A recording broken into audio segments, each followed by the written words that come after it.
Hello viewers and welcome to the agenda this week. Today I'm joined by former Finance Minister and Human Rights Lawyer Tendai Biti. There has been a lot of talk about currency volatility in Zimbabwe and also about whether Zimbabwe should dollarize or de-dollarize. And he is here today to help me unpack the issue, given the recent comments by the Finance Minister saying that if Zimbabwe is to dollarize, nasty things will happen. Welcome to the program. Thank you, sir. Good afternoon. Good afternoon. We have heard the Finance Minister recently during a cabinet session where he said if Zimbabwe is to dollarize, nasty things will happen. Can you maybe help to unpack what sort of nasty things that might happen if Zimbabwe is to dollarize? Thank you very much. Firstly, let's agree on the definition of dollarization. Dollarization simply refers to a situation where the country uses as a medium of exchange the United States dollar. So dollarization refers to the use of the United States dollar. And I underline the word use. It doesn't refer to the legal status of the use. It doesn't refer to whether the currency is being used officially or unofficially. Now, having given that definition, it will be very foolish for anyone to think that the economy is not dollarized. The economy is in fact dollarized. The most common currency in Zimbabwe at the present moment is the US dollar. So people are using the US dollar. Businesses, supermarkets, hospitals, including the government itself. So the government is levying taxes in US dollars. The government is collecting VAT in US dollars. The government is collecting corporate tax in US dollars. The government is collecting various fees and licenses in US dollars. Passport fees, for instance. The cost of a number plate, a vehicle registration number plate, is US $80.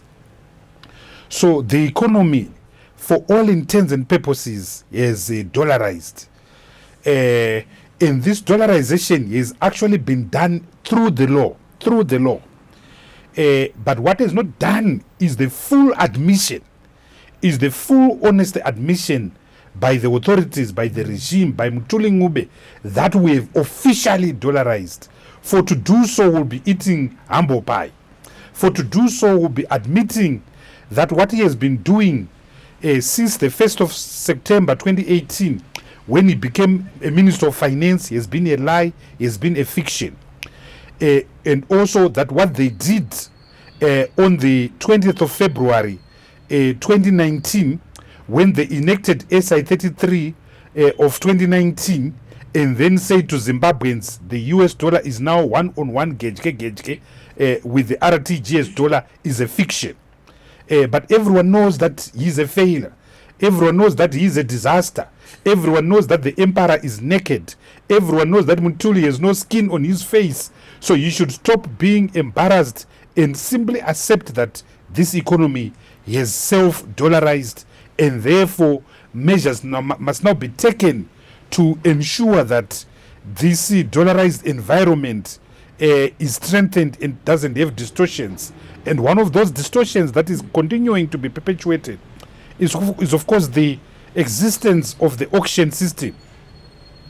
The auction system has become a cesspool, a pool where money is just being allocated to the boys, the elites, the who is who of ZANU-PF.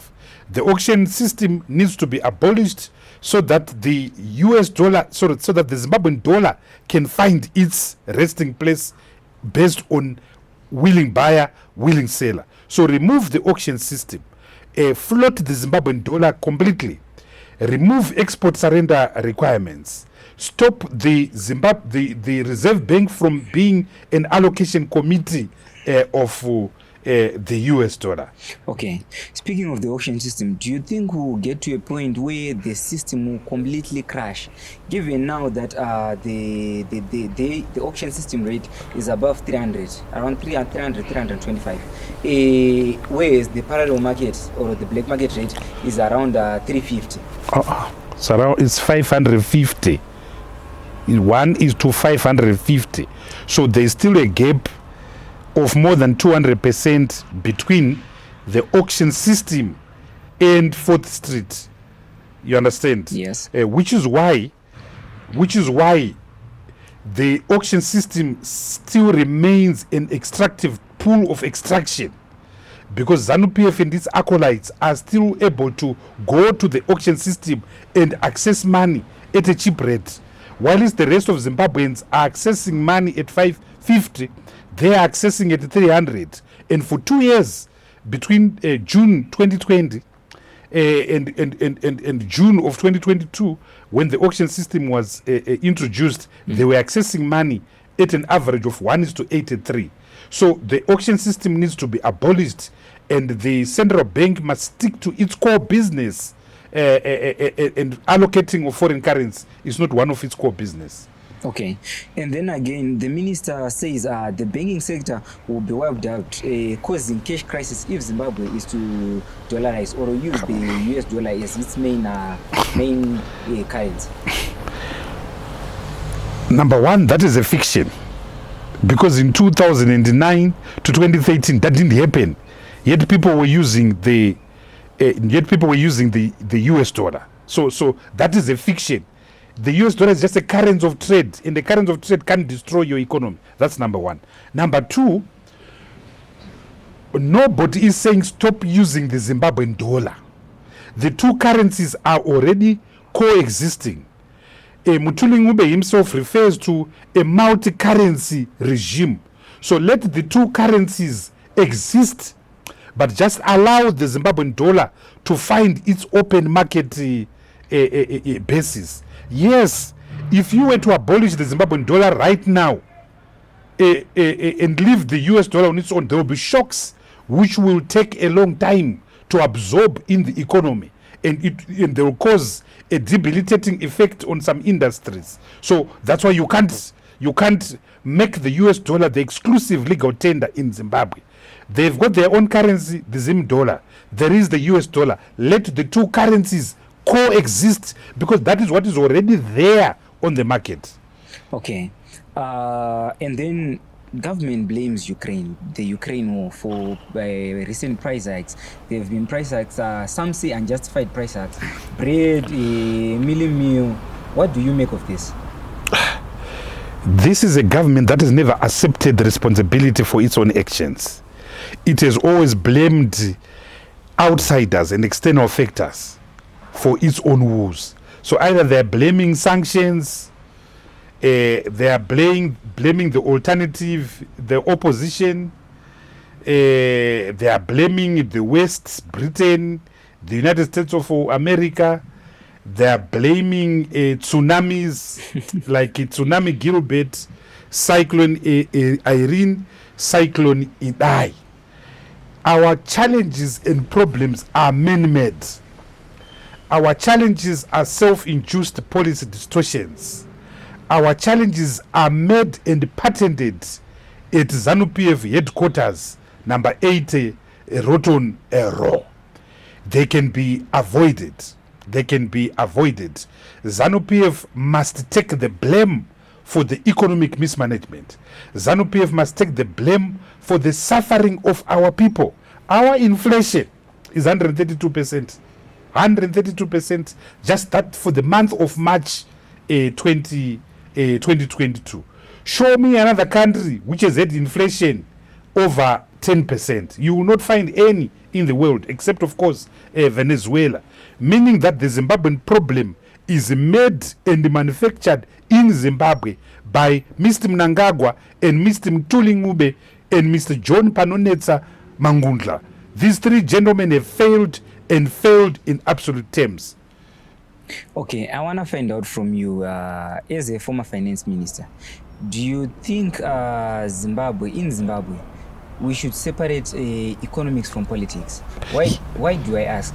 Because the way the economy is being run, some may argue that it's not behaving or it's not adapting well because of the political situation in the country.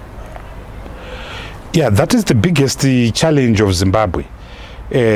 Politics is over domineering.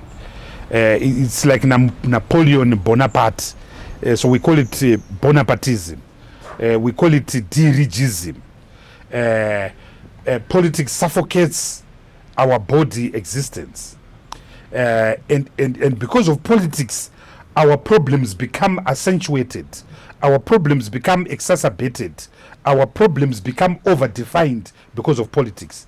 You have a regime that operates on the basis of entitlement. You have a regime that operates on the basis of impunity. We are paying a price for having been liberated, by ZANU-PF. So it's a crime not to have to go for war, and everyone must pay a price for that. Zimbabwe is still fighting a war that finished 43 years ago in 1979. So politics follows us to churches. Politics follows us in banking wars. Politics follows us to the courts. Politics follows us to our football clubs, to football. Right now, as I'm talking, because of politics, Zimbabwe has been banned from participating in the Africa Cup of Nations. I was crying last night when I was watching Algeria and Tanzania and saying, because of politics, Zimbabwe can't participate in this tournament. Politics follows us in our kitchens. Politics follows us in our bedrooms. Politics follows us in our bathrooms. So politics is killing us. And politics is ZANU-PF. So the biggest price we are paying in Zimbabwe, the biggest sanction we have is ZANU-PF. We need to be liberated from ZANU-PF. Okay. And then also, there seems to be a division of what needs to be done in terms of addressing the challenges that are bedeviled in the country at the moment. Some economists are saying, no, we should use our money. We recently had Eddie Cross saying Zimbabwe should just stick to its currency, just like Mozambique did, just like any other country, that's Zambia and their Kwacha. What do you think are the solutions that are needed to remedy this economy? Yeah, Mr. Cross is an old man that I had a lot of time for. We spent many years together in the same organization. But I think that he must stop embarrassing his children. He must stop embarrassing his grandchildren, some of whom I know, some of whom I'm very close to, particularly his grandson Keith. So he must stop putting his family into disrepute. He was very close to Morgan Tsvangirai, but that he has betrayed Tsvangirai's memory. I think it's so sad. But anyway, to come to economics, the Zimbabwean dollar was jettisoned by the people of Zimbabwe in 2007, 2008. The people of Zimbabwe rejected the Zimbabwean dollar. The Zimbabwean dollar had become an instrument of arbitrage. So value was being stolen from Zimbabweans through the medium of their own currency. So there was no genius that came from the moon that said stop using your currency. It was the people of Zimbabwe, the citizens. So this economy informally dollarized in 2007 and 2008 because the people rejected it.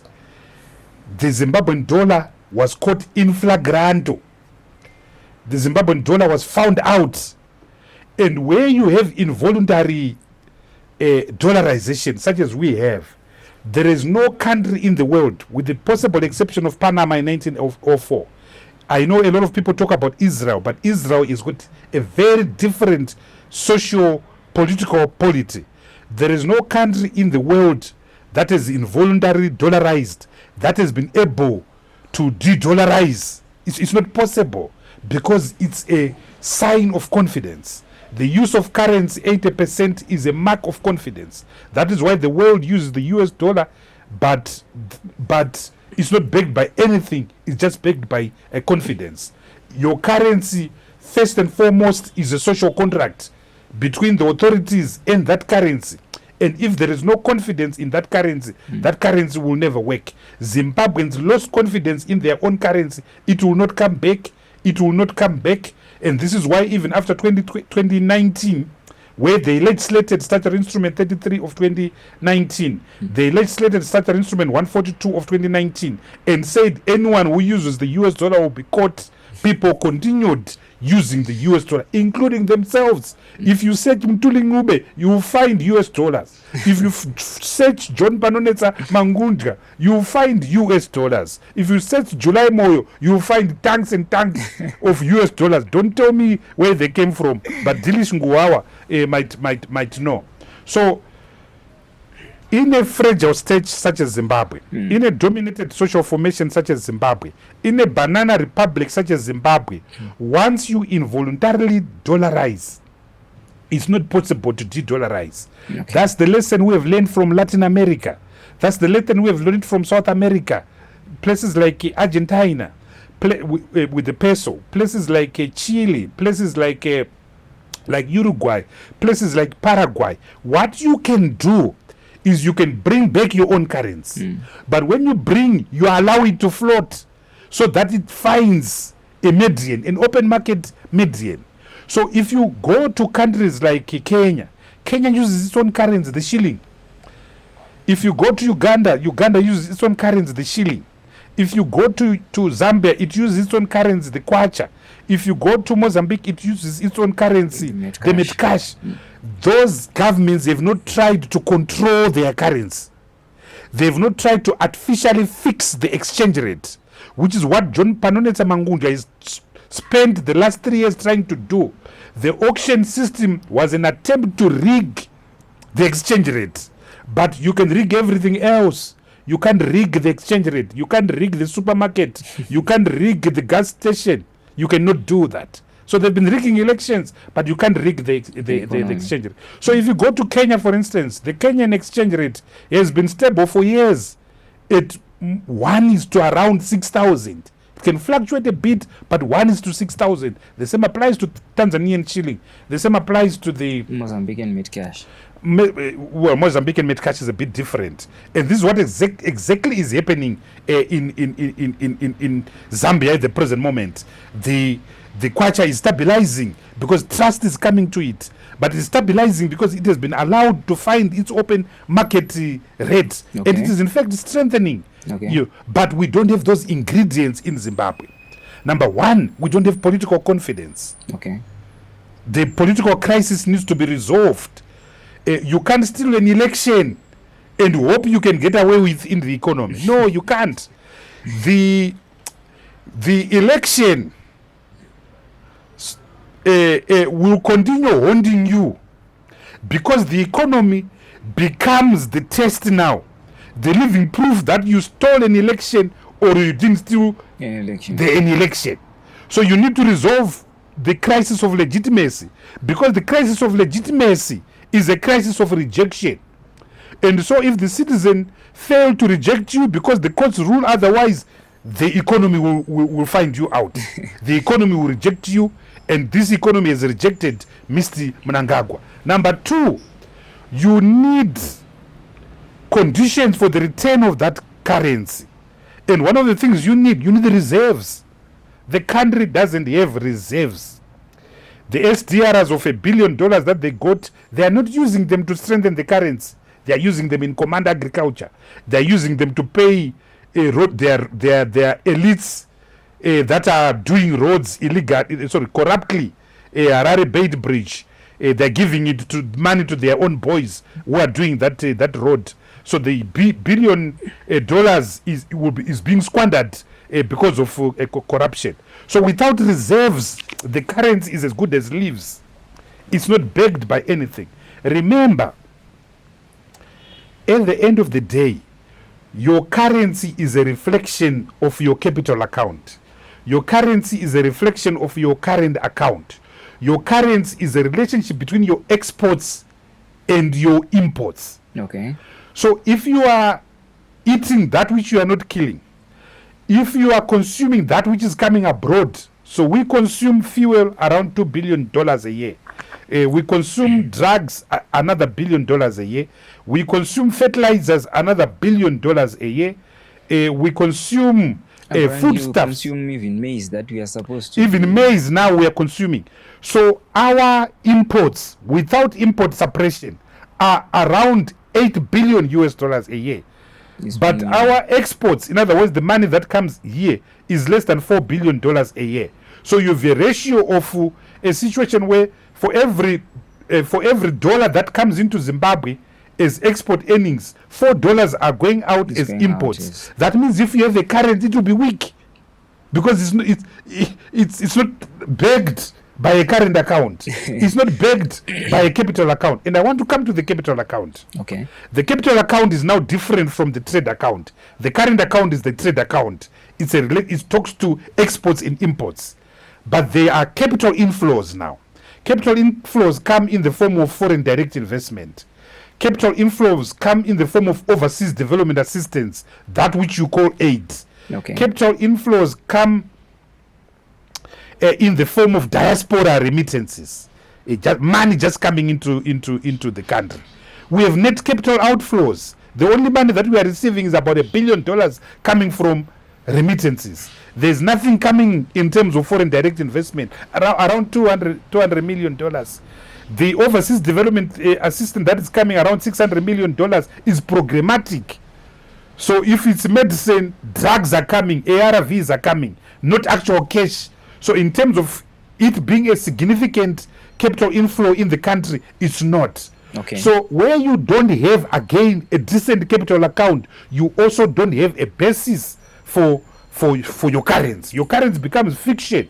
And so when the rate collapses, it's simply telling Mr. Mangudla, it's simply telling Mr. Mtuli that I'm fiction. I'm as good as this leaf. I'm as good as your shoes. I think your shoes came from Bero. Okay, maybe as we come to the end of this conversation, the solutions that you proffered during your tenure as the Minister of Finance, do you think the same can be applied to remedy this economy? No. What worked in 2009 and 2013 can't work now, because these guys have made the situation worse. One of the things that have made the situation worse is corruption. These guys are grandmasters of theft. These guys are archbishops of stealing, Zigananda. So corruption, extraction, rent behavior, arbitrage have increased so much, such that you cannot restore economic fundamentals without beheading the monster, the hydra called corruption. So what worked in 2009 can't work now, because you now have this new disease called corruption. You understand? Yes. So you need extraordinary remedies to deal with what is happening now. Currency, yes, you can talk about it. And with currency, in the short term, use the US dollar as an intermediary transitional currency. Float the Zimbabwean dollar. Abolish the auction system. Abolish export surrender requirements. Okay. Pay civil servants in US dollars. Decree by law that all pensions must be in US dollars. Attend to gross capital formation, the reconstruction of Zimbabwe, roads, railways, dams, airports, bridges, and so forth. Attend to the modernization of Zimbabwe through 4G, 5G, 6G. Make Zimbabwe part of the industrial revolution. The fourth generation. Deal with the land question. Put a full stop to the land question. Give title to people on farms, because you need financial intermediation that comes with the farms being used as a means of financial intermediation. Without that, it's dead capital. 8, deal with corruption. 9, deal with productivity. Unleash the productive potential of Zimbabwe. Support SMEs. Empower SMPs. And if you deal with SMEs, You've dealt with the big guys. You've dealt with Delta. You've dealt with the Art Corporation. You've dealt with Anglo. You've dealt with Simbisa. Deal with SMEs. SMEs are the future of this country. Form industrial zones where there will be beneficiation and value addition. It's so important that we change the accumulation model in this country from one based on extraction.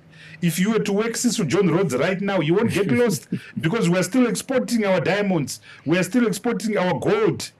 As was the case during his lifetime, we export 90% of the tobacco that we farm. So the accumulation model is wrong and false. We should change the accumulation model from one based on extraction to one based on value addition, to one based on beneficiation. So we need an industrial revolution within the context of a national democratic revolution.